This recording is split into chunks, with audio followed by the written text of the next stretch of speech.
So hello everyone, मैं Gurukul career academy से प्रसाद प्रदीप पोटे आप सबका वेलकम करता हूँ स्टैटिस्टिक के एक नए लेसन में, जो कि है चैप्टर नंबर 2 यानी presentation of data.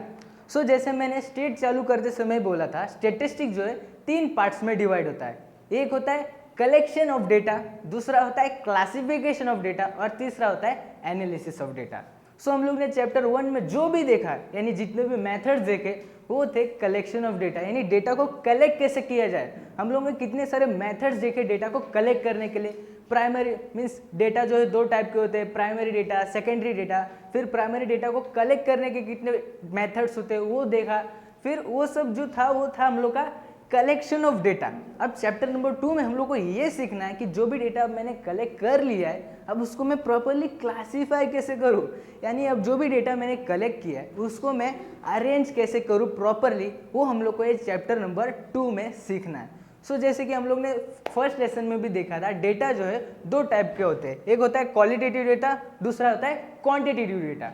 Qualitative data क्या था? सो ऐसा डेटा जो कि सिर्फ वर्ड्स में रिप्रेजेंट किया जा सकता हो, है ना, यानी सिर्फ ऐसा डेटा जिसको सिर्फ हम लोग वर्ड्स में लिख सकते हो, वो था हम लोग का क्वालिटेटिव डेटा। और दूसरा डेटा होता है क्वांटिटेटिव डेटा, यानी सिंपल ऐसा डेटा जिसको कि सिर्फ नंबर से ही हम लोग रिप्रेजेंट कर सकते हो, सिर्फ नंबर्स के द्वारा ही लिख सकते हो, वो था हम लोग का क्वांटिटेटिव डेटा। उसको क्लासीफाई करना है, उसको जो है प्रॉपरली अरेंज करना है। सो क्लासिफिकेशन ऑफ डेटा का अगर डेफिनेशन देखें हम लोग, जो कि टेक्स्ट बुक में भी दिया हुआ है, वो है classification of data a process of arranging ungrouped और raw data into proper form is called classification of data.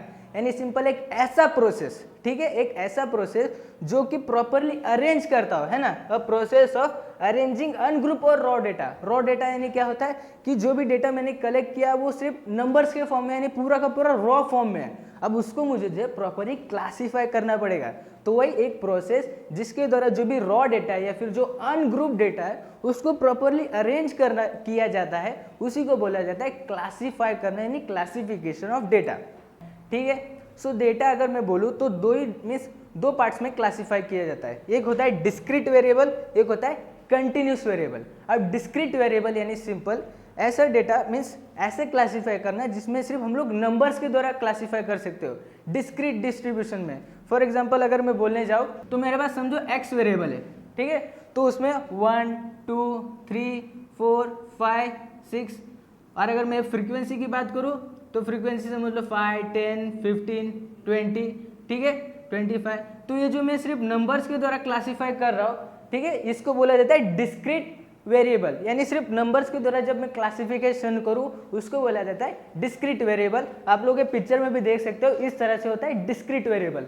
Continuous variable की बात करूँ तो उसमें क्या होता है कि ग्रुप के हिसाब से होता है, यानी जो मेरा एक्स है वो ग्रुप में आ जाएगा, एक क्लास के हिसाब से आ जाएगा।